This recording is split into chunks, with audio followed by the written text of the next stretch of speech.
మొదటి సమూయేలు రాసిన పుస్తకం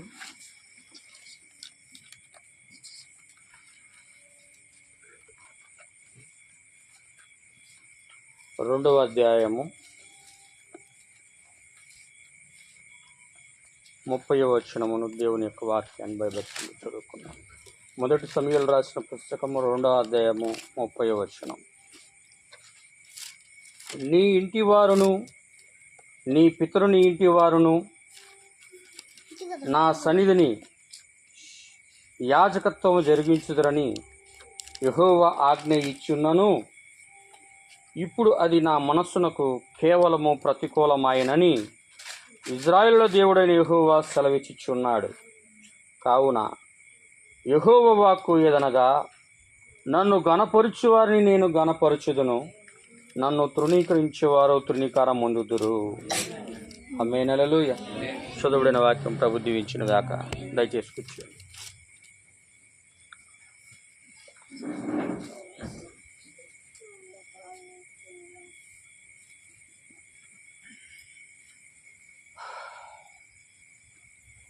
దేవుని యొక్క నామానికి మహిమ కలుగును గాక. సాయంకాల సమయంలో సంఘంగా కూడినటువంటి దేవుని యొక్క పరిశుద్ధులందరికీ కూడా ప్రభువైన యేసుక్రీస్తు నామములో నా యొక్క శుభములు వందనాలు తెలియజేస్తున్నాను.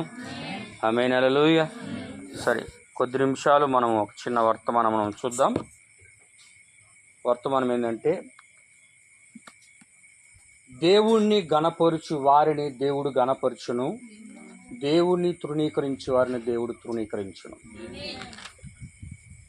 హల్లెలూయా. దేవుణ్ణి గణపరచు వారిని దేవుడు ఏం చేస్తాడంటే గణపరుస్తాడు.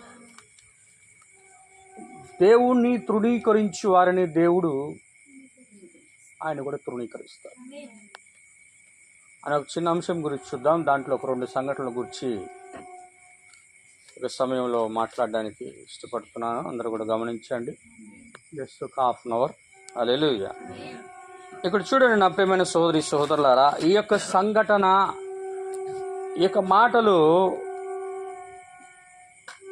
దేవుడు ఎవరితో అంటున్నాడంటే, ఏలీ కుటుంబముతో ఇజ్రాయేలులకు యాజకుడుగా ఉన్నటువంటి యాజక కుటుంబముతో దేవుడు మాట్లాడుతూ ఉన్నాడు. ఆయన ఎందుకు అంటున్నాడంటే, దీనికి ముందు ఒక సంఘటన జరిగినది. ఇక్కడ చూడు, కాలు పింజాలు. దేవుని యొక్క నామానికి మహిమ కలుగును గాక. ఇక్కడ ఏం జరుగుతూ ఉందంటే నా ప్రియమైన సోదరి సోదరులారా, దేవుడు ఏలీ కుటుంబముతోటి ఆయన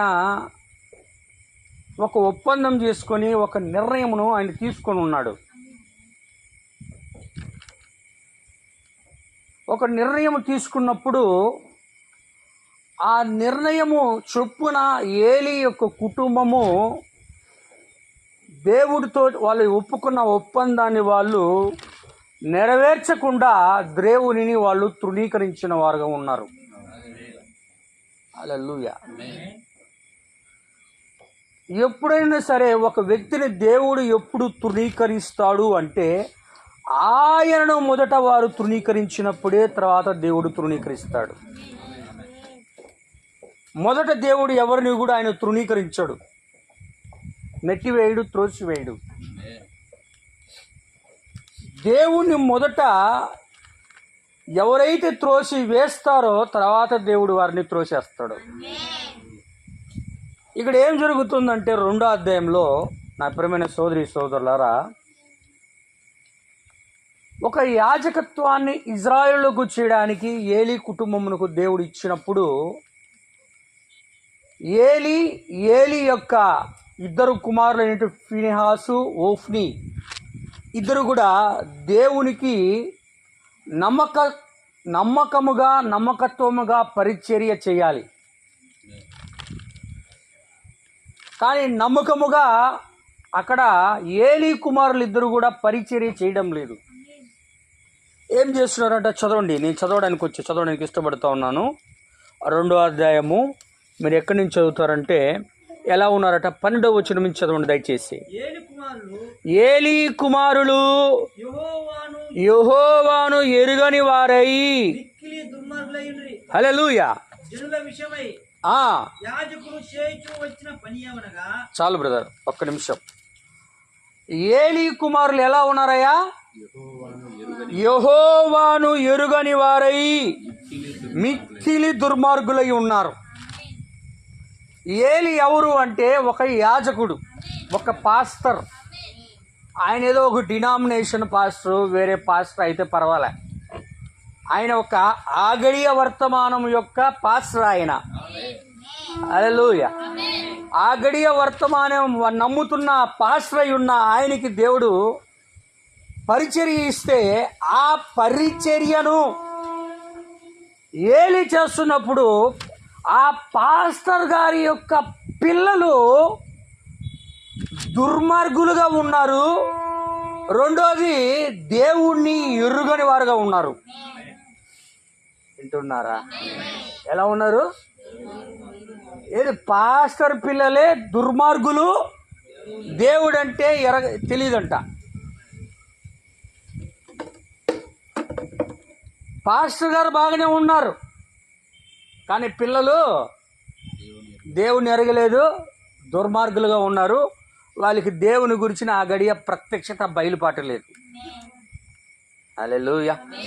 ఇలా ఉన్నప్పుడు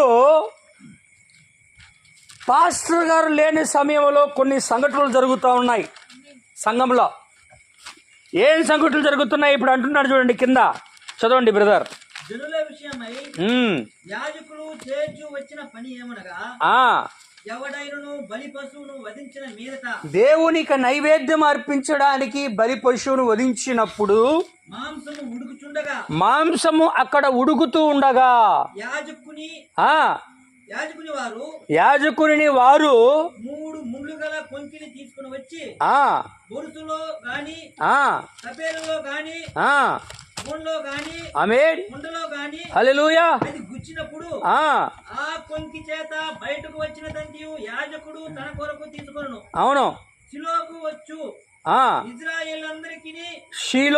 వచ్చు ఇజ్రాయేలందరికీ వీరు ఇలాగన చేయుచు వచ్చిరి. ఇదిగాక వారు ప్రభువును దహింపక మునుపు ఆమేన్ యాజకుని పనివాడు వచ్చి అవును బలి పశువును వధించి వానితో యాజకునికి వడ్డించుటకై మాంసం నిమ్ము, ఉడకబెట్టిన మాంసమును అతడు మీ ఎదుట తీసుకొనడు, పచ్చి మాంసమే అని చెప్పుచూ వచ్చెను. హల్లెలూయా.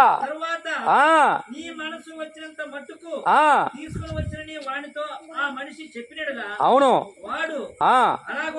అలాగొద్దు, ఇప్పుడే ఇయ్యాలి, లేని ఎడలా బలవంతము చేత మేము తీసుకొందుమను. యెహోవాకు నైవేద్యము చేయుటయందు అసహ్యపడుటకు ఆ యవనులు కారకులైరి కనుక యెహోవా సన్నిధిని బహు గొప్పదాయను. Praise the Lord. హల్లెలూయా. దేవునికి నైవేద్యము అర్పించేటప్పుడు క్రొవ్వును అర్పిస్తారు. క్రొవ్వుని ఏది కూడా ఇజ్రాయెల్ ప్రజలు తీసుకోకూడదు.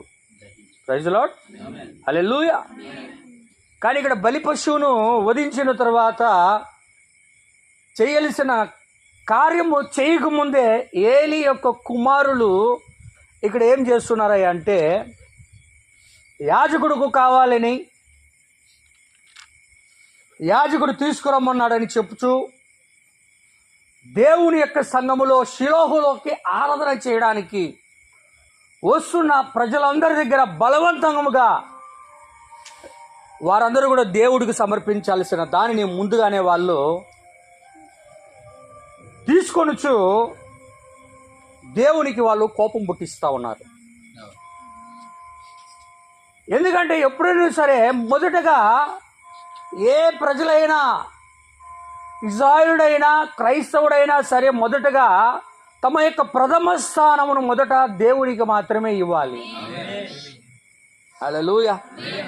దేవునికి మొదటి స్థానమును ఇవ్వకుండా దేనికైనా నువ్వు ప్రథమ స్థానము ఇస్తే అది విగ్రహారాధనే. ఫినెహాసు ఓఫ్నీలు ఇద్దరు కూడా దేవుడికి చేయాల్సిన నైవేద్యమును బలి అర్పణను చేయకుండానే వీరి ఇష్టానుసారంగా దేవుని దృష్టికి ఘోరమైన పాపాలు చేస్తూ ఉన్నారు. హల్లెలూయా.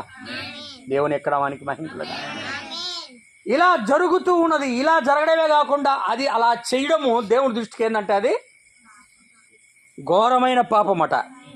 హల్లెలూయా. దేవుని యొక్క నామానికి మహిమ కలుగును గాక. ఎక్కడ అంటున్నాడు చూడండి బ్రదర్, అది 17వ వచనం. అందువలన జనులు యెహోవా నైవేద్యం చేయుట యందు అసహ్యపడుటకు ఆ యవ్వనులు కారణమైరి గనుక వారి అలా నైవేద్యము చెయ్యనీయకుండా చేయడం వీరి దృష్టి దేవుని దృష్టికి ఎలా ఉందట వాళ్ళకి? వారి పాపము యెహోవా సన్నిధిని గొప్పదాయను. ఆమేనామే. దేవుని యొక్క నామానికి మహిమ కలుగును గాక. దేవునికి నైవేద్యం పెట్టనీయకుండా వారు చేస్తున్నటువంటి దుష్ట కార్యం అది యెహోవా సన్నిధిలోనే ఘోరమైన పాపంగా దేవుని దృష్టిలో కనపడతా ఉంది. హల్లెలూయా. అందరూ వింటున్నారా? ఆమేనేనా? దేవునికి స్తోత్రం. దేవుని యొక్క నామానికి మహిమ కలుగును గాక. అసలు పాత నిబంధనలో బలుల అర్పణలు, నైవేద్యము ఇవన్నీ కూడా దేవుడు ఎందుకు తనకి ఎందుకు ఇవ్వమన్నాడో, మొదటి స్థానం ఎందుకు ఇవ్వమన్నాడో ఈరోజు మనకి అర్థమవుతుంది. ఆమేన్. అవన్నీ కూడా క్రీస్తుని సూచిస్తూ ఉన్నాయి. దేవుని యొక్క నామానికి మహిమ కలుగును గాక. ఇలా చేయడమే కాదు కానివ్వండి, షిలోహులో దేవుని యొక్క మందిరమునకు బలి అర్పించడానికి వచ్చినటువంటి స్త్రీల చేత వారు అసభ్యకరమైనటువంటి కార్యాలు సంఘంలో చేస్తూ ఉన్నారు. ఏమండి? అవునా కదా? అసహ్యమైన కార్యాలు స్త్రీలతో వాళ్ళు ప్రవర్తిస్తూ ఉన్నారు. ఎవరు? ఏలీ యొక్క కుమారులు వ్యభిచరిస్తూ ఉన్నారు, పాపము చేస్తూ ఉన్నారు. దేవునికి ఇవ్వాల్సిన స్థానమును దేవుణ్ణి గణపరచవలసింది పోయి దేవుణ్ణి గణపరచుటకు బదులు తమ్మును తామే వారు గణపరుచుకుంటా ఉన్నారు, తమ్మును తామే వాళ్ళు మహిమపరుచుకుంటా ఉన్నారు. దేవునికి ఇవ్వాల్సిన స్థానం ఇవ్వకుండా వీరే దేవుని యొక్క స్థానంలోనికి అక్కడ వచ్చేస్తూ ఉన్నారు. హల్లెలూయా. ఇలా చేయడం వలన ఈ సంఘటన ఏలీకి తెలిసింది. ఏలీకి తెలిసినప్పుడు ఏలీ ఏమంటున్నాడంటే, నా కుమారులారా, ఇటువంటి సంఘటన జరగడం ఇది చాలా తప్పు, ఇది సంఘంలో మీరు ఆ విధంగా చేయకూడదు అని హెచ్చరించినను వారు తండ్రి మాట వినలేదట. ఏం చేశారు? వాళ్ళు ఏలీ యొక్క మాటలు వినలేదు, ఏలీ యొక్క మాటలు త్రోసివేశారు, ఏలీని పట్టించుకోలేదు, దేవునికి వారు లోబడలేదు, దేవునికి ఇవ్వాల్సిన స్థానాన్ని వారు ఇవ్వలేదు, దేవుని గౌరవపరచలేదు, దేవుని మహిమపరచలేదు. తమ్మును తామే వారు మహిమపరుచుకొని హెచ్చించుకున్నారు. హల్లెలూయా. ఎప్పుడైతే అలా జరిగినదో అప్పుడు అలా ఎందుకు జరుగుతుంది అంటున్నాడంటే ప్రవక్త, వారు అలా చేయడం వలన దేవుడు వారిని భూమి మీద నుండి తీసేయాలని ముందుగా నిర్ణయించాడు. దేవుడిని మహిమపరచకుండా తాను మహిమపరుచుకుంటే దేవుడు ఏం చేస్తాడు? తాను గొప్పగా చెప్పుకునే వాళ్ళని దేవుడు తీసేస్తాడు. వింటున్నారా? ఎప్పుడు దేవుని మనం మహిమపరచలే కానీ మనల్ని మనం మహిమపరచుకోకూడదు. మనకి ఎటువంటి గొప్పతనం ఏం లేదు. నువ్వు ఎంతగా తగ్గించుకుంటావు అంత హెచ్చిస్తాడు. తాను తగ్గించుకున్నవాడు దేవుడు చెప్పాడు, నన్ను గణపరిచేవారని నేను గణపరిచదును, నన్ను తృణీకరించేవారని నేను. నువ్వు దేవుణ్ణి గణపరిస్తే దేవుడే సమయం వచ్చినప్పుడు నిన్ను గణపరుస్తాడు, దేవుడే నిన్ను హెచ్చిస్తాడు. హల్లెలూయా. కాబట్టి ఇక్కడ అంటాడు, ఏం చేస్తున్నాడంటే దేవుడు, చదవండి అయ్యా. ఎక్కడంటే నా ప్రియమైన సోదరి సోదరులు, ఎక్కడ అంటే 20 నుంచి చదవండి. అవును. ఇశ్రాయేలులకు తన కుమారులు చేసిన కార్యములనియు అవును వారు ప్రత్యక్షపు గుడారం యొక్క ద్వారం దగ్గరకు సేవ చేయుటకు వచ్చిన స్త్రీలతో శయనించుటైను. మాట ఉమ్, చెవిని పడగా ఉమ్, వారిని పిలిచి ఇట్లను, ఆ, ఈ జనుల ముందర ఆ, మీరు చేసిన చెడ్డ కార్యములు నాకు వినబడినవి. అవును. ఇలాంటి కార్యములు మీరు ఎందుకు చేయుచున్నారు? ఆ, నా కుమారులారా, నా కుమారులారా, నాకు చేయవద్దు. అవును, నాకు వినబడినది మంచిది కాదు. అవును. యెహోవా జనులను మీరు అతిక్రమింపజేయుచున్నారు. యెహోవా జనులను మీరు ఏం చేస్తున్నారు? అతిక్రమింపజేయుచున్నారు. ఆ, పాపం చేసేటట్లు మీరు చేస్తున్నారు. నరునికి నరుడు తప్పు చేసిన ఎడల, అందరు బాగా నోటీస్ చేయాల. నరుడికి నరుడు తప్పి చేసిన ఎడలా దేవుడు విమర్శ చేయును. మనిషికి మనిషి తప్పు చేస్తే ఎవరు విమర్శ చేస్తాడట? దేవుడు విమర్శ మనిషి తప్పు చేస్తే దేవుడు దాని గురించి న్యాయం తీరుస్తాడు, దాని గురించి విమర్శ చేస్తాడు. కానీ హల్లెలూయా. కానీ ఎవరైనా యెహోవా విషయములో దేవుని విషయంలోనే పాపము చేసిన ఎడల పాపము చేస్తే వాని కొరకు ఎవడు విజ్ఞాపన చేయును? అది మనిషికి తప్పు చేస్తే దేవుడు దాని గురించి న్యాయం తీరుస్తాడు, దేవుడు దాని గురించి తీర్పు తీరుస్తాడు. కానీ దేవుని యొక్క విషయంలోనే అన్యాయం చేస్తే దేవునికి చెందాల్సినటువంటి నైవేద్యాలని పొందుకోనీయకుండా చేస్తే, దేవునికి అర్పించాల్సినటువంటి బలి అర్పణను పొందుకోకుండా చేస్తే, దేవునికి సేవ చేయడానికి వచ్చినటువంటి స్త్రీలతో అసభ్యకరంగా దేవుని సేవ చేసే వాళ్ళు చేస్తే, హల్లెలూయా, మనిషికి మనిషే తప్పు చేస్తే దేవుడు న్యాయం చేస్తాడు, తీర్పు తీరుస్తాడు, విమర్శ చేస్తాడు. ఆమె కానీ దేవుడికే ఆ విధంగా చేస్తే దేవుడు ఏం చేయాలా? ఎక్కడ న్యాయం తీరుస్తాడు ఆయన? దేవుని విషయంలో అటువంటి ప్రజలు భూమి మీద ఈరోజు కూడా లేకుండా పోలేదు. వింటున్నారా? ఈరోజు కూడా అలాంటి పనికి మాలిన ఉన్నారు. దేవుని యొక్క నామానికి మహిమ కలుగునుగాక. కాబట్టి ఇక్కడ అంటున్నాడు ఆయన, అందుకే అలాంటి కార్యం చేశారు కాబట్టి దేవుడు ఏమంటున్నాడు చూడండి. ఎక్కడ 30వ వచనం చదవండి ఇప్పుడు. నీ ఇంటి వారును నీ పితరుని ఇంటి వారును అవును నా సన్నిధిని యాజకత్వము జరిగించుదురని యెహోవా ఆజ్ఞ ఇచ్చి ఉన్నాను. ఇప్పుడు అది అది నా మనస్సునకు ఏమైందయ్యా? దేవుని యొక్క నామానికి మహిమ కలుగును గాక. దేవునికి స్తోత్రం అండి. మనం ముందు కొనసాగుదాం. అందరూ కూడా గమనించండి. ఇక్కడ ఏమంటున్నాడంటే సమూయేలు రాసిన గ్రంథంలో దేవుడు ఏలీ కుటుంబంతోటి ఆయన ముందుగా మాట ఇచ్చున్నాడు, ఆజ్ఞ ఇచ్చున్నాడు. ఏమి ఇచ్చాడంటే, నీ ఇంటి వారును 30వ వచనం, నీ పితరుని ఇంటి వారును నా సన్నిధిని యాజకత్వము జరిగించుదరని యెహోవా ఆజ్ఞ ఇచ్చి ఉన్నాను. ఇప్పుడు అది నా మనసులకు కేవలము హల్లెలూయా, అది దేవుని దృష్టికి ఇష్టంగా లేదు, అనుకూలంగా లేదు, ప్రతికూలంగా ఉంది.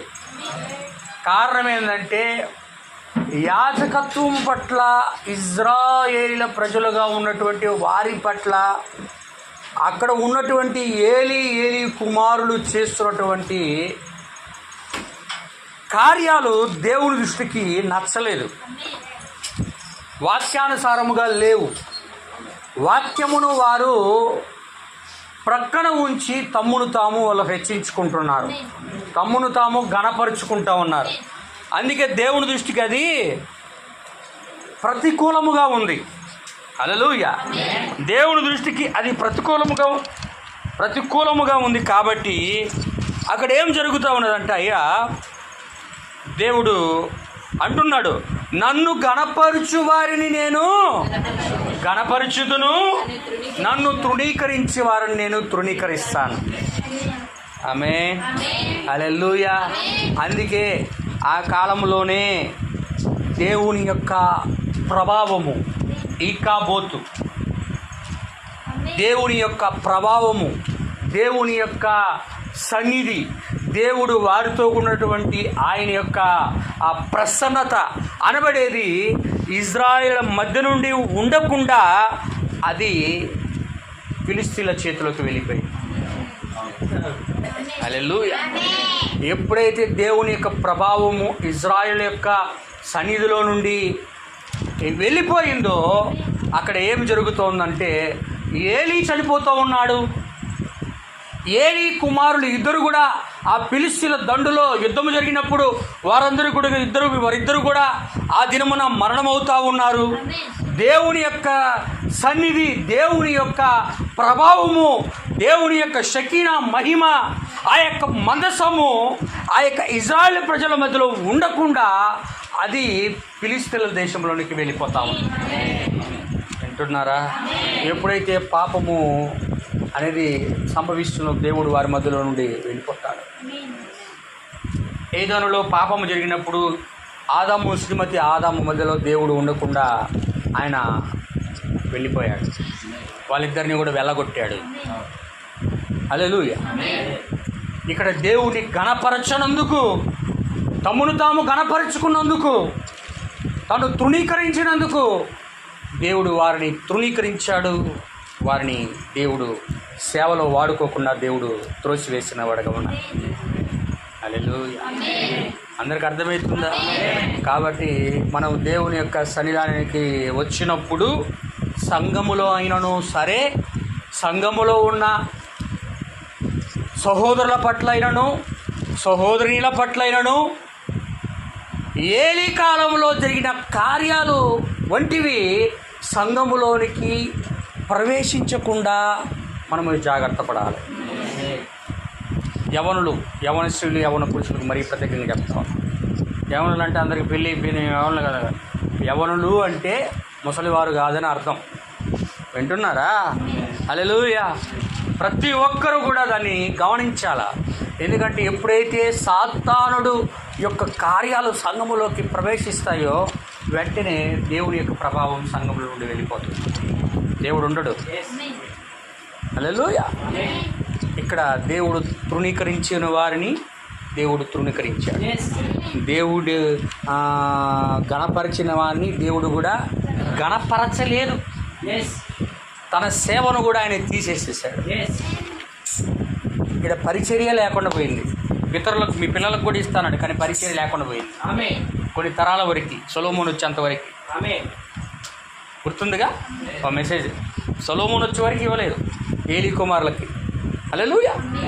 ఇంకొక చోట, ఇంకొక ఉదాహరణగా మనం తీసుకున్నట్లయితే, దేవుడు ఇజ్రాయేల్ ప్రజలందరినీ కూడా బబులోను చెరలో ఉన్నప్పుడు వాళ్ళందరినీ కూడా దేవుడు బబులోను చెరలో నుండి అహర్షావేషు కాలంలో, మాదీను పార్షికుల కాలంలో, ఎజ్రా, నెహెమ్యా ఇంకా అనేక మంది ప్రవక్తలు ఉన్న కాలంలో వారందరూ కూడా బబులోను చెరలో నుండి దేవుడు తమ సొంత దేశమైన ఇజ్రాయెల్ దేశానికి విడిపించి తీసుకొచ్చాడు.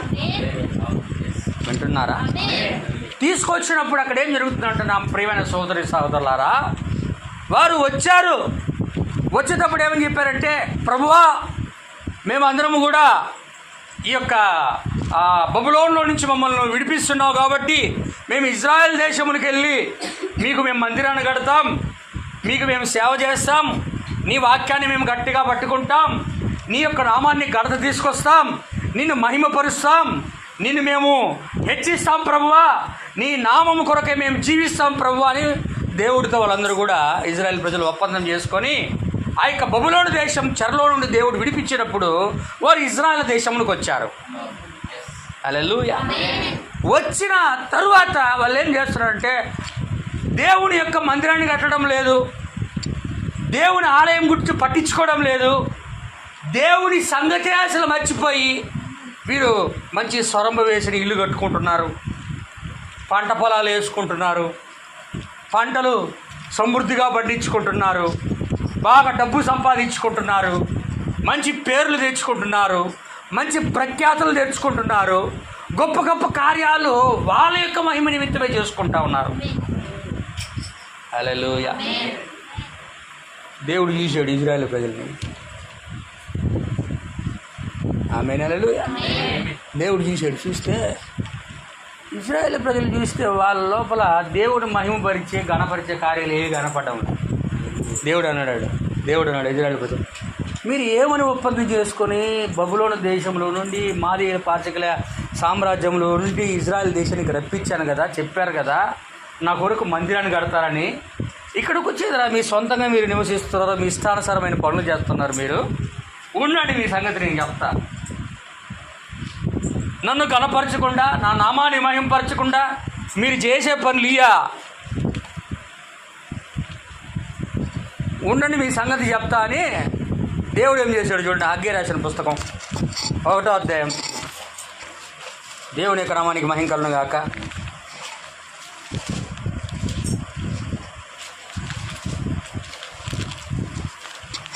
దేవునికి స్తోత్రం.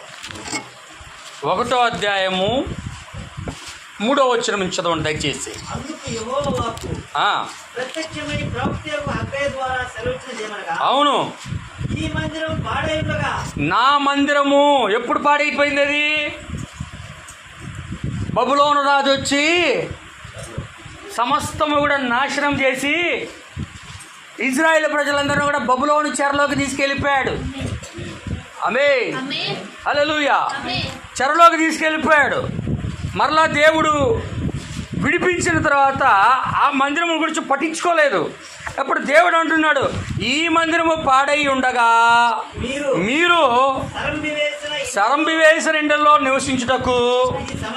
ఏంటి, మందిరం కట్టించుకోకుండా మందిరం కట్టిస్తానని వాగ్దానం చేసి మాట ఇచ్చి ఇక్కడికి వచ్చి మీరేంటి ఇల్లు కట్టుకుంటున్నారే, ఇల్లులు కట్టుకుంటున్నారే. నువ్వు ఇల్లు కట్టుకుంటున్నావని దేవుని బాధ కాదు, దేవుడికి చెప్పావు ఈ పని చేస్తానని. ఆ పని చేయకుండా మిమ్మల్ని మీరు గొప్ప చేసుకుంటున్నారు ఇక్కడ. హల్లెలూయా. నువ్వు చెప్పిన పని చేయకుండా పాడైపోయింటే ఆయన మందిరము నువ్వేం చేస్తున్నావు? సరంబి వేసిన ఇళ్లలో నివసించుటకు ఇది సమయమా? దేవుని మందిరం కట్టకుండా సరం వేసిన ఇళ్లలో నువ్వు కట్టుకోవడానికి, నివసించుకోవడానికి, గొప్పగా ఉండడానికి, నిన్ను మహింపరచుకోవడానికి, నిన్ను గణపరచుకోవడానికి ఇది సమయమా? ఏమండి? కాబట్టి సైన్యములకు అధిపతికి యెహోవా సెలవిచ్చినదేమనగా, మీ ప్రవర్తన ఎలా ఉందో ఆలోచించుకోండి. వచ్చేటప్పుడు ఏమని మాట్లాడారో బబులోను దేశంలో నుండి, ఇప్పుడు మీ ప్రవర్తన ఎలా ఉన్నదో మీరు ఆలోచన చేసుకోండి ఇజ్రాయేల్ ప్రజలారా. ఆమేన్, ఆమేన్. సరి కూర్చో. దేవుని యొక్క నామానికి మహిమ కలుగును గాక. మీ ప్రవర్తన ఎలా ఉందో ఆలోచించండి. అయ్యా సహోదరుడా, సహోదరి, నీ ప్రవర్తన ఎలా ఉందో ఆలోచించు అని అంటున్నాడు. మీరు చేయాల్సిన పని చేయకుండా మీరేం చేస్తున్నారు? మీరు విస్తారముగా మీ పొలంలో విత్తనాలు విత్తినను. అబ్బా, వాళ్ళు చేయాల్సిన పని చేయకుండా, దేవుని గణపరచకుండా, దేవుని మహింపరచకుండా, తమ గురించి వాళ్ళు ఆలోచించుకుంటున్నందుకు వాళ్ళు అంటే ఉదాహరణకి 5 ఎకరాల పొలంలో విస్తారంగా విత్తారంట. ఏంది? విత్తనాలు విత్తాలి కదండి పంట రావాలంటే. ఆమేన్. వాళ్ళు 5 బస్తాలు విత్తి అబ్బా మాకు 1000 బస్తాలు వస్తాయి అనుకున్నారు. 5 బస్తాలు విత్తి 1000 బస్తాలు వస్తాయి. ఎందుకంటే ఒక విత్తనం విత్తితే దేవుడు దాన్ని 100గా ఫలింపజేస్తాడు. అది ప్రకృతిలో పెట్టిన ధర్మం, అది దేవుడు పెట్టాడు అట్లాగే. హల్లెలూయా. వీళ్ళు అనుకున్నారు మేము 5 ఎకరాలు 5 బస్తాలు విత్తే మాకు 1000 బస్తాలు వస్తాయని వీళ్ళు అనుకున్నారు. కానీ వీళ్ళు 5 బస్తాలు విత్తే ఒక బస్తానే వచ్చింది. అర్థమవుతుందా? మీరు విస్తారంగా విత్తారు, కానీ వీళ్ళు చేతికొచ్చిన పంట ఏమో కొంచెమే పండడం. అంతే కదా? చదవండి. మీరు భోజనం చేస్తున్నారు, మీరు ఎంత తిన్నా మీ ఆకలి, మీరు 2 ప్లేట్లు తిన్నా, 3 ప్లేట్లు తిన్నా, 4 ప్లేట్లు తిన్నా మీ ఆకలి ఏందిరా? తిని అరగంట కూడా కాల మళ్ళీ ఆకలి అవుతుందంట. తిరిగిన మళ్ళీ గంటకే మళ్ళీ ఆకలి అవుతుందంట. హల్లెలూయా. ఎందుకు వాళ్ళకి ఏందండి? ఎందుకంటే వాళ్ళు దేవుడిని మహింపరచాల్సిన కార్యాలని దేవుడిని పక్కన పడేశారు. దేవుడికి ఇవ్వాల్సిన స్థానాన్ని వారు ఇవ్వలేదు. వీళ్ళ గురించి వీళ్ళు వీళ్ళ గురించి వీళ్ళు చూసుకుంటున్నారు. ఆమేన్ ఆమేన్. అందుకే వాళ్ళు ఎంత విత్తినా వారికి పంట రావడంలా, ఎంత తిన్నా వాళ్ళ ఆకలి తీరడంలా, వాళ్ళు ఎంత తాగినా వాళ్ళ దాహమే తీరడం లేదు. వాళ్ళు బట్టలు కట్టుకున్నా, ఎన్ని బట్టలు వేసుకున్నా కూడా వాళ్ళు చలి ఆగడంలే. ఏమండి? హల్లెలూయా. ఎన్ని బట్టలు వేసుకున్నా కూడా వాళ్ళకి ఇంకా చలి ఎక్కువ పుట్టిస్తుండ ఆయన. యెహోవా పుట్టించు చలికి ఎవడు నిలబడగలడు? ఆమేన్. ఆయన ఇంకా ఎక్కువ, వీళ్ళు ఇన్ని బట్టలు వేసుకునే వాళ్ళకి చలి ఆగడంలా. హల్లెలూయా. ఇంకా వాళ్ళు ఎంతో మిగతా వాళ్ళతో ఎంత కష్టపడి పని చేసి జీతం సంపాదించుకొని వారు 10,000 సంపాదించుకొచ్చి తమ జోబులు వేసుకుంటే ఏమైపోతుందంట? చినిగిపోయినా మీ గోని సంచులు వేసినట్టుగా ఉంది. చినిగిపోయిన గోని సంచులు వేస్తే వేసిన దగ్గరే పడి ఉంటుంది. అది ఇంటి దగ్గరికి వచ్చి ఎదుగుతే కనపడదు. అది హల్లెలూయా. అంటే 1,00,000 రూపాయల జీతం వస్తుంది అనుకో, ఉదాహరణకి. అందరూ వింటున్నారా? 1,00,000 రూపాయల జీతం వస్తుంది అనుకో. 1,00,000 రూపాయల జీతం తీసుకొని ఒకే 10 నిమిషాల్లో చూస్తే ఏమీ మిగలదు చేతిలో. ఏమి లేదు, నాకేం లేదు, నాకేం మిగలలేదు, నాకేం లేదు, నాకేం లేదు, నాకేం లేదంటే దేవుడికి నువ్వు మొదటి స్థానం ఇవ్వడం, దేవుడు నువ్వు గణపరచడం లేదు, దేవుడు నువ్వు మహిమపరచడం లేదు, దేవుడికి ఇవ్వాల్సిన స్థానమును నువ్వు ఇవ్వడం లేదు. నీ సొంతం దాని గురించి నువ్వు ఆలోచించుకుంటున్నావు. నీ సొంత జీవితం గురించి ఆలోచించుకుంటున్నావు. దేవుడికి ఇస్తానన్న మహిమను ఘనతను నువ్వు తీసుకురావడం లేదు కాబట్టి నీకు ఏది మిగలడం లేదు. నువ్వు 1,00,000 రూపాయలు కాదు, 2 లక్షలు 3 లక్షలు సంపాదించినా ఇంకా సాల్లే, నాకు సాల్లే, ఇంకా సంపాదించాలా, ఓటీ మీద ఓటీ, ఓవర్ టైం డ్యూటీలు ఎన్ని చేసి సంపాదించినా. ఏమండి? హల్లెలూయా. దేవుని యొక్క నామానికి మహిమ కలుగును గాక. నువ్వు ఎంత సంపాదించినా దేవుడికి నువ్వు స్థానమును ఇవ్వకపోతే నీకేమీ మిగలదు. నువ్వు దేవునికి స్థానం ఇచ్చి 10,000 రూపాయలు సంపాదించుకున్నా కూడా నీకు దాంట్లో దేవుడు ఇంకా మిగిలేటట్లు చేస్తాడు. దానికి కారణం ఏంటంటే దేవుడికి నువ్వు స్థానం ఇవ్వడమే. దేవునికి ఇవ్వడం కాదు, దేవునికి స్థానం ఇవ్వాలా. నీ జీవితంలో స్థానం ఇవ్వాలా, నీ హృదయంలో స్థానం ఇవ్వాలా. ఆమేన్. హల్లెలూయా. చదవండి అక్కడ చదవండి.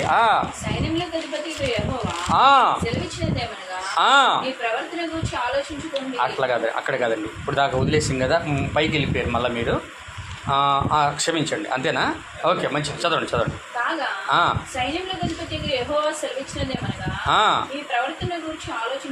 గ్లోరీ. పర్వతములెక్కి ఇప్పుడు అంటున్నాడు దేవుడు, ఇవన్నీ మీకు జరగడంలా. ఏం జరగడం లేదు? మీరు విస్తారంగా విత్తినా మీకు పంట రావడంలా, మీరు ఎంత తిన్నా మీ ఆకలి తీరడంలా, ఎంత తాగినా మీ దాహం తీరడం లేదు, మీరు ఎంత బట్ట కట్టుకున్నా మీకు చలి ఆగడం లేదు, మీరు ఎంత సంపాదించినా మీ యొక్క డబ్బు గోనె సంచి బొక్కల ఆ యొక్క సిలిల యొక్క సంచిలో వేసినట్లుగానే ఉన్నది. కాబట్టి మీకు సంబంధించినవన్నీ కూడా మీ జీవితాల్లో మీ ఆశీర్వాదం మీకు నిలబడాలంటే మీరేం చేయాలా? మీ ప్రవర్తన గురించి ఆలోచించుకొని నేను చెప్పినట్లుగా మీరు పర్వతములు ఎక్కి మానులు తీసుకొని వచ్చి మీరు ఈ మందిరమును కడతారని కట్టించిన ఎడల దాని యందు నేను సంతోషించి నన్ను గణపరుచుకుందునని యెహోవా సెలవిచ్చుచున్నాడు. వింటున్నారా? అక్కడ దేవుడు ఎలా గణపరచుకోవాలనుకున్నాడు అది వాళ్ళు గణపరచాల. ఎక్కడ? ఏలీ కాలంలో. అందుకే గణపరిచిన వాళ్ళని దేవుడు తీసేశాడు. ఇక్కడ వీళ్ళతో అంటున్నాడు, ఏమంటున్నాడు? మీకు ఇవ్వబడిన ఈ యొక్క స్థానం, మీ ఆశీర్వాదం మీకు కావాలంటే మీరు ఆ కొండకు పోయి ఆ మ్రానులు కోసి తీసుకుని వచ్చి దానితో నాకు మీరు ఒక మందిరమును కట్టి ఆ మందిరములో నా కొరకు మీరు మహిమార్థమై చేసినట్లయితే నేను దాన్ని బట్టి, ఆ మందిరం కట్టిన దాన్ని బట్టి సంతోషించి నన్ను నేను గణపరుచుకుంటాను. హల్లెలూయా. అప్పుడు నన్ను నేను గణపరుచుకుంటా. మీరు చెప్పిన మాటను బట్టి మీరు చేస్తే నన్ను నేను గణపరుచుకుంటా. అప్పుడు నాకు ఘనత వచ్చింది, నా యొక్క నామం మహింపరచబడుతుంది. హల్లెలూయా అని అన్నప్పుడు వాళ్ళు ఏం చేశారట? ఏం చేశారు వాళ్ళు? 9వ వచనం చదవండి. విస్తారముగా కావాలని ఆ, మీరు ఎదురు చూచితిరి గాని కొంచెముగా పట్టెను.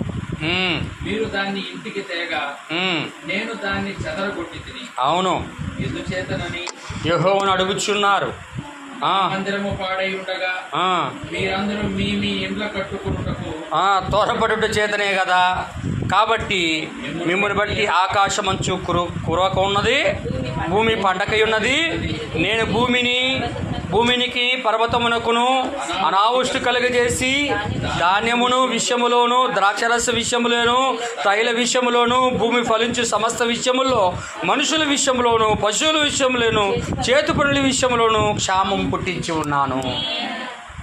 వీళ్ళు కానీ దేవుడికి చెప్పిన మాటను బట్టి వీళ్ళు మందిరాన్ని కట్టేసి దేవునికి మహిమ తెచ్చేస్తే అనావృష్టిని ఆపేస్తాడు ఆయన. హల్లెలూయా. దేవుడు మహిమార్థమై దేవుడికి చేయాల్సిన కార్యం మనం చేయాలా. వారు ఎప్పుడైతే దేవుడు చెప్పినట్లుగా కొండకెళ్ళి ఆ మ్రానులు కొట్టి ఆ మందిరం కట్టి దేవుని యొక్క నామాన్ని మహింపరిచారో, ఎప్పుడైతే గణపరిచారో దేవుడు చూసి తన నామాన్ని తాను గణపరుచుకొని హల్లెలూయా. అప్పుడు దేవుడు ఏం చేస్తున్నాడో తెలుసా? హగ్గై ప్రవక్తకు మరలా ప్రత్యక్షమయ్యాడు. హగ్గై ప్రవక్తకు మరలా ప్రత్యక్షమై ఏమంటున్నాడు చూడండి. చివరిగా నేను చదివి ముగిస్తాను. ఎక్కడ అంటున్నాడు అంటే చూడండి, దేవుని యొక్క నామానికి మహిమ కలుగును గాక. 13వ వచనం చదవండి. అప్పుడు యెహోవా దేవుని దూత అయిన హగ్గయి యెహోవా తెలియజేసిన వార్తను బట్టి అవును జనులకు ప్రకటించినదేమనగా నేను మీకు తోడుగా ఉన్నాను. ఇదే యెహోవా వాక్కు. అప్పుడు దాకా ఆయన తోడుగా లేడు. ఎందుకు అంటే దేవుడు వాళ్ళతో ఉండుంటే వాళ్ళకి అటువంటి అనావృష్టి వచ్చేది కాదు. ఎప్పుడైతే వాక్యమును నువ్వు దాటుతున్నావో అప్పుడు వాళ్ళకి, ఇజ్రాయెల్ ప్రజలకి అనావృష్టి వస్తావు. వారి అన్ని ఇబ్బందులే ఎదుర్కొంటా ఉన్నారు. హల్లెలూయా. కాబట్టి నా ప్రియమైన సహోదరి సహోదరులారా, అక్కడ ఒకరు దేవుని యొక్క నామాన్ని గణపరచకుండా తృణీకరించి దేవుని చేత త్రోసివేయబడ్డారు. ఇక్కడ ఒక ప్రజలైతే దేవుడికి మాట ఇచ్చి దాన్ని నెరవేర్చక ఇష్టానుసారంగా జీవిస్తున్నప్పుడు ఒక ప్రవక్త ద్వారా దేవుడు ఇజ్రాయెల్ ప్రజల యుద్ధకు వచ్చి మాట్లాడినప్పుడు వారు మారు మనసు పొంది మరలా దేవుడికి చేస్తారన్న కార్యాన్ని మరలా దాన్ని చేసినప్పుడు దేవుడు తన మనసును మార్చుకొని దేవుడికి వారి యొక్క వాగ్దానమును బట్టి వారిని ఆశీర్వదిస్తారన్న ఆశీర్వాదాన్ని బట్టి వారికి ఆశీర్వాదమునిచ్చి దేవుడు వారితో కూడా ఉండి నివసించాడు. హల్లెలూయా. ఒకరు దేవుడిని గణపరిచినందుకు ఒకరు తోసివేయబడ్డారు, ఇంకొకరు దేవుడిని గణపరిచినందుకు దేవుడు వాళ్ళతో కూడా నివసించాడు. దేవుడు వాళ్ళతో కూడా ఉన్నాడు. వింటున్నారా? హల్లెలూయా. అలాగనే ఈరోజు కూడా దేవుడు మర్మమై ఉన్న బబులోనైనా ఈ ప్రపంచమైన ఈజిప్ట్ దేశంలో నుండి, ఈజిప్ట్ ప్రపంచములో నుండి దేవుడు మనలందరిని కూడా బయటికి రమ్మన్నాడా? హల్లెలూయా. దేవుడే మహాబబులోన్లో నుండి బయటికి రండి, బబులోన్లో నుండి బయటికి నా ప్రజలారా, దాని పాపములో మీరు పాలి భాగస్థులు కాకుండానట్లు, దాని తీర్పులు ఏవి కూడా మీరు పొందుకున్నట్లు దానిలో నుండి బయటికి రండి అని దేవుడు పిలిచాడు మనల్ని. హల్లెలూయా. మనమందరం కూడా బయటకు వచ్చాం. ఇప్పుడు వచ్చి మనం ఏం చేయాలంటే దేవుణ్ణి మనము గణపరచాలి. దేవుని గణపరచాలి. దేవుణ్ణి గణపరచు వాడిని దేవుడు గణపరుస్తాడు. దేవుణ్ణి తృణీకరించే వారిని దేవుడు తృణీకరిస్తాడు. ఇప్పుడు మనం దేవుణ్ణి గణపరచాలంటే దేవునికే మనం మొదట స్థానమునివ్వాలి. దేవుణ్ణి ఎక్కడ గణపరచాలంటే మనలో ఉండి మనం దేవుని గణపరచాలి. దేవుణ్ణి మన హృదయంలో ఉంచుకొని దేవుని మనం గణపరచాలి. పక్కన పెట్టేయకూడదు దేవుణ్ణి. అంటే దేవుని వాక్యాన్ని పక్కన పడేయకూడదు. హల్లెలూయా. దేవుని వాక్యాన్ని పక్కన పడి ఈనేసి చెప్పాడులే ఆయన, బాగుంది అని చెప్పాడులే, అంగ బదరా అయిపోయింది, మన పని మనం చూసుకో. అందుకు కాదు వాక్యం చెప్పేది ఇక్కడ. వింటున్నారా? హల్లెలూయా. మన వాక్యం వినేది ఎందుకంటే వినువారు మాత్రమై ఉండక విను దానిని ప్రవర్తించువారై ఉండవలను. ఆమేన్. అందుకే దేవుడు మనల్ని పిలిచాడు. నువ్వు వాక్యాన్ని విని మర్చిపోయి నీ ఇష్టానుసారంగా ఉంటే అది ఆరాధన వ్యర్థమైన ఆరాధనే, ఆత్మానుసారమైన ఆరాధన కాదు, వ్యర్థమైన ఆరాధన. హల్లెలూయా. కాబట్టి నా ప్రియమైన సహోదరి సహోదరులారా, దేవుడు పిలిచి ఆయన వాక్యాన్ని మనకిచ్చి మనలో ఉంచుకున్నప్పుడు దేవుడు ఘనపరచబడతాడు. దాని ప్రకారం జీవించినప్పుడు దేవుడు ఘనపరచబడతాడు, దేవుడు నామం మహిమపరచబడతాడు. ఒక మాట అంటాడు ప్రవక్త, దేవుడికి సాక్షిగా ఉండడం అంటే ఏంది? దేవునికి సాక్షిగా ఉండడం అంటే ఏంది అంటే దేవుని వాక్యానికి మనం విధేయత చూపించడమే సాక్షిగా ఉండడం. దేవుని వాక్యానికి మనము ఎగ్జాంపుల్ ఒక మాట చెప్పి ముగిస్తాను. అబ్రహాము సాక్ష్యమును ఇస్సాకు నిలబెట్టాడు. అబ్రహాము సాక్ష్యం నిలబెట్టడానికి ముఖ్య కారణం ఏమంటే ఇస్సాకు. అబ్రహాము యొక్క విశ్వాసం ఎలా నిలబడుతుంది అంటే ఇస్సాకు అబ్రహాముకు విధేయత చూపించాలి. నేను చంపడానికి తీసుకెళ్తున్నాను నాయన, కాళ్ళు చేతులు కట్టి దహన బలిగా ఇవ్వాలి అంటే ఇప్పుడు ఇస్సాకు ఏం చేయాలి? విధేయత లోబడాల. విధేయత చూపించాడు కాబట్టి అబ్రహాము విశ్వాసులకు తండ్రి. అంటే అబ్రహాము యొక్క విశ్వాసాన్ని సాక్ష్యాన్ని నిలబెట్టిన వాడు ఎవరంటే ఇస్సాకు. హల్లెలూయా. యోఫ్తా యొక్క సాక్ష్యాన్ని నిలబెట్టిన వాడు ఎవరు అంటే యోఫ్తా కుమార్తె. నేను చనిపోను నేను పరిగెడితే ఇస్సాకు పరిగెడితే యోఫ్తా కుమార్తె పరిగెడితే, వింటున్నారా? యోఫ్తా కుమార్తె పరిగెడితే నేటి వరకు ఏ పండగైనా చేసుకోరో కానీ ఇజ్రాయిలు యోఫ్తా కుమార్తెను గురించి ఒక పండుగ ఎల్లప్పుడూ తరతరములుగా ఒక కట్టడిగా చేస్తారు. కారణం ఏంది? యోఫ్తా కుమార్తె చేసిన దాని దీని ఉంటుంది, మీరు చదవండి ఆ పుస్తకంలో. ఆ యొక్క పుస్తకంలో ఏ పుస్తకంలో ఏ దేంట్లో ఉన్నది? న్యాయాధిపతులు రాసిన గ్రంథంలో ఉంటుంది. ఇజ్రాయిల్ ఆచారంగా ఈ దినం కూడా దాన్ని జరిగిస్తారు. యోఫ్తా సాక్ష్యము నిలబడడానికి కారణం ఏంటంటే యోఫ్తా కుమార్తె దానికి విధేయత చూపించడమే. హల్లెలూయా. కాబట్టి ఈరోజు కూడా మన సాక్ష్యాలు నిలబడాలంటే మన పిల్లలు కూడా విధేయత చూపించాలి. అంతే, వాక్యానికి లోబడితే చాలు. వింటున్నారా? వాక్యానికి లోబడాలా. ఏలీ కుమారులు లోబడలే. ఏమైంది? అక్కడ మరణం వచ్చింది, సేవ పాడైపోయింది, సేవను దేవుడు తీసేశాడు, దేవుని యొక్క నామాన్ని మహింపరచలేదు, ఘనపరచబడలేదు. హల్లెలూయా. అదేవిధంగా ఇక్కడ కూడా లోబడతామని చెప్పారు కానీ ఇక్కడ వచ్చి లోబడలేదు. దేవుడు బాధపడ్డాడు, ప్రవక్తను పంపించాడు. తర్వాత వాళ్ళు మారు మనసు పొందారు. తర్వాత దేవుడు మారు మనసు పొంది వాళ్ళు దేవుడికి విధేయత చూపించినప్పుడు దేవుడు వారితో ఉండి ఆ కార్యాలను కూడా జరిగింది. వింటున్నారా? దేవుని యొక్క నామానికి మహిమ కలుగును గాక. కాబట్టి నా ప్రియమైన సహోదరులారా, జాగ్రత్త గమనించాం. ఈరోజు దేవుడు మనల్ని అందరినీ కూడా దేవుడికి సాక్షులుగా ఉండాలని, దేవుని యొక్క వాక్యపక్షంగా మనం నిలబడి దేవుని యొక్క నామాన్ని మాత్రమే మనము ఘనపరిచే వారంగా ఉండాలని దేవుడు కోరుతూ ఉన్నాడు. చెప్పబడిన వాక్యం ప్రభు దీవించునుగా, ప్రభువులందరూ కూడా ఆశీర్వదించునుగా. ప్రార్థన చేసుకుంటాం.